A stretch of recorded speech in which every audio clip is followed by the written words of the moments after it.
My name is Nereus Mensah in the College of Health Sciences. I read Disability and Rehabilitation Studies and I graduated with a CW of 80.50. So we want to know how you felt when you got the call that you were named the valedictorian for the College of Health Sciences. So when I got the call that, are you Mr. Gyasi? We've elected you as valedictorian.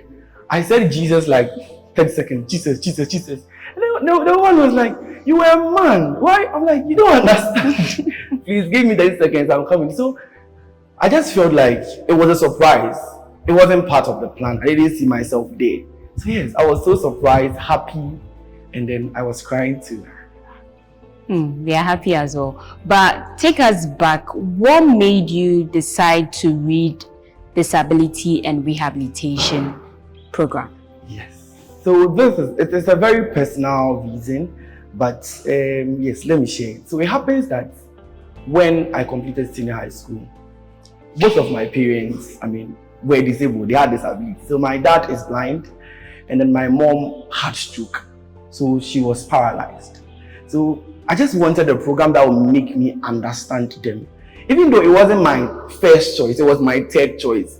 But then still, I added it to the program because I wanted to appreciate the concept of disability. That's what made me choose Disability and Rehabilitation Studies. And then seriously, I'm very happy I did choose the program. This is actually a great feat, and I'm sure you encountered a lot of challenges. Tell us one of the biggest challenge you faced during this academic journey. You can imagine, being the son of a blind man and then a woman who is paralyzed. It was my grandma who was taking care of me. And then she paid for my fees in January and then died the next month. She even sent me money on a Wednesday and died on a Friday. So it was so much for me. But then, yeah, here I am. But let's talk about the field of disability and rehabilitation. You've talked about the fact that you wanted to understand your parents better. How do you think the skill that you've gained can contribute to that particular field in Ghana? So surprisingly, I thought my focus would be taking care of persons with disabilities. Till I realized this gap when it comes to the concept about rehabilitation, that is the mental health of persons with disabilities. I remember when you go to the hospital, my parents will be complaining that they've changed, the attitude has changed, a lot of things have changed about them. But the doctors and then the other health professionals didn't really understand that it was a mental health challenges that they were going through, depression and anxiety. So when I came to realize and I saw this in the program, I took it upon myself. So currently I'm a mental health advocate.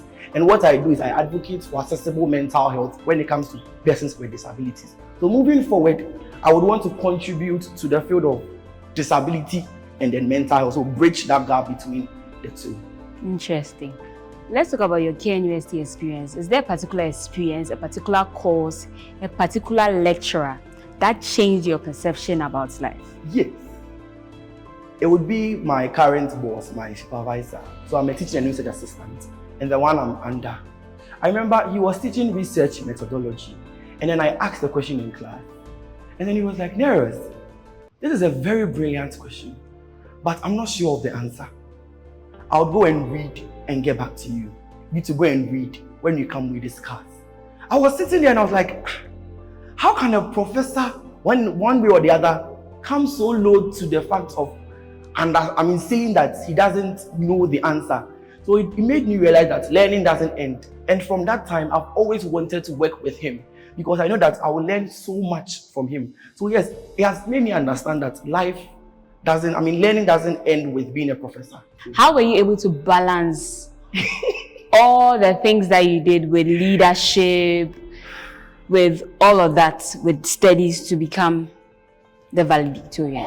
This is one of the difficult questions I've been receiving ever since I've been a student on Key University campus. How are you balancing? If I'm to be real, I don't know. I don't know how I balance it.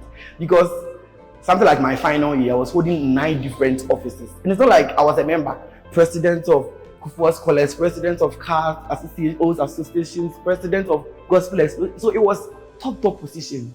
But if I'm to recall what helped me, it is not what made me valedictorian or what made me balance. I would say that I knew myself. I knew that I can learn in class. So when we come to class, I can ask like 5 to 7 questions in one class because I know after the class, I have meetings. And then I also made use of group studies. Especially during exams time, I would disturb you. Like I had a study group, I'll call you for a meeting by force. You would come. And then the last thing would be mentorship. I like asking questions from people who have gone ahead of me. Oh, how did you do this? How should I go about it? And not removing God out of it. Yeah, so these are the things that I would say helped me balance my journey on care holistic counseling. So just to wrap the whole thing up, what advice will you give to continuing students who also aspire to be like you? Maybe one day they'll be called the valedictorian for their college. What advice will you give to them? So the advice is simple. Journey on campus is a God-man partnership. Do the man part, do the learning, do the exploring, the leadership. I've experienced leaders, like the last time I counted when I was about to post on LinkedIn, it was 24 different offices that I've occupied on campus. So do it, like do everything you are supposed to do, in your power as a man, but then don't take God out.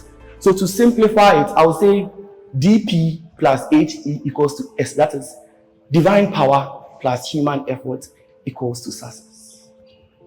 Thank you.